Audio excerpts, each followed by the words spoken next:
today we're going to talk about writing and editing. So writing first, there are 3 types of writing that I personally use for YouTube videos. There's improv, outline, and a script. My most common one is outline, where I just have, a rough sketch of what I'm going to talk about, where maybe I have some specific jokes written down. And of course, the fact of the day, scripting is what I use for big videos where I have to research a bunch of stuff, and condensed Shakespeare. Now, improv is hard because you're making it up as you go along, and even when, I don't have a firm script or outline written down, I still have a rough idea of what I'm going to talk about. Like, okay, I'm gonna go to the beach, and I'm gonna show you guys the cool ice cream place and the nice pool that's nearby the Annenberg Center if you're visiting Southern California, and then I'm gonna go look for sea glass. Like, even that's a pretty rough sketch of an outline, but it's still an outline. Even if you want to do free-form vlogging, outline what you're going to say beforehand so that you don't get off topic. Script your whole video if you're nervous about what you're going to say. Go over it in front of a mirror, in front of your friends, get their opinion, and if you look at it in a mirror,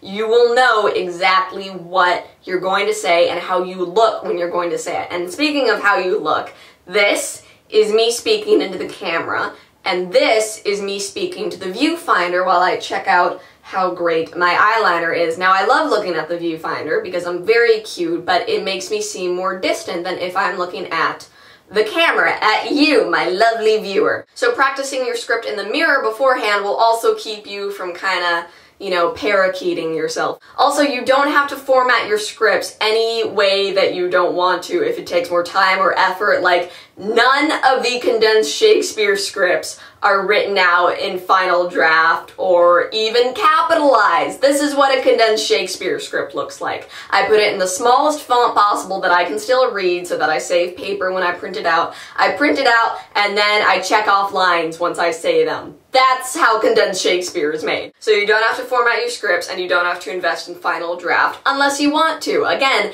anything that you write or put in your videos, any way that you make your videos, should only be there because you want it to be there. So you've written your script, you filmed it, you finally imported all the footage onto your computer, and now you have to edit it. So I'm going to talk about some iMovie tips because that's the system that I use the most. It's really, really easy, and I know that you guys all have Macs anyway. I have worked with Final Cut and Adobe Premiere, but I just prefer iMovie the most because it's so easy. Like, I could edit a video in 10 minutes. Like, 9-year-old me figured out iMovie, so I definitely believe in you. Final Cut 10, which is the other software that I edit on for big short filmy type things, professional creative endeavors, it's basically iMovie but with more widgets and keyboard shortcuts and more After Effects. So if you feel proficient and confident in your editing abilities and holidays are coming up, I suggest investing in Final Cut 10. I can also edit on Adobe Premiere, but that stuff is hard and the system is expensive, so I don't think anyone's going to be starting off on Adobe Premiere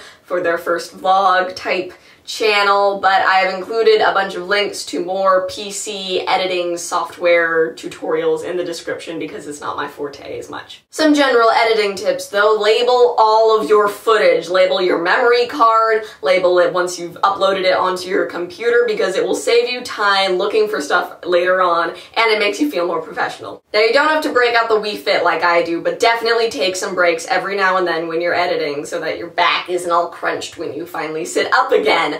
Also, snacks while editing are so important. Keep some water nearby, away from the electronics. My favorite editing snack is macaroni and cheese with tuna fish mixed in and crumpled potato chips on top. It's delicious, it's high protein, it gives me energy, and it doesn't get your hands dirty. For editing snacks, you want to make something that you can eat with cutlery so that your keyboard doesn't get all greasy. And I gotta say, a lot of the cinema boys that I hang around with do not adhere to this tip. Like, their keyboards could solve the oil crisis. It's disgusting. Also, my darling editing girls, don't be afraid to get into the more techie side. Don't be afraid to get into sound After Effects or visual After Effects or like make your own CGI program. Don't be afraid to do it. You can seek out the tutorials. You can teach yourself how to do it. I taught myself how to edit. Don't be afraid to, drown yourself in wires. So here are some more specific tips for people editing with iMovie. If you want to get a specific cut on your footage, then place your cursor over where exactly you want to cut it and then do Control, Shift, S. This will cut it exactly where your cursor is. Captions are great, but what's with that annoying fade in and fade out? Ew! So if you want to fix that individually, you can do function, that's the little FN key at the bottom left of your keyboard, function A, and that will take you to a little page where you can fix it manually, or if you want to do it for the entire project, just no annoying fade-in captions at all, you go to project settings, properties, and fix it from there. Cutaway pictures and montages, yeah! Ken Burns effect?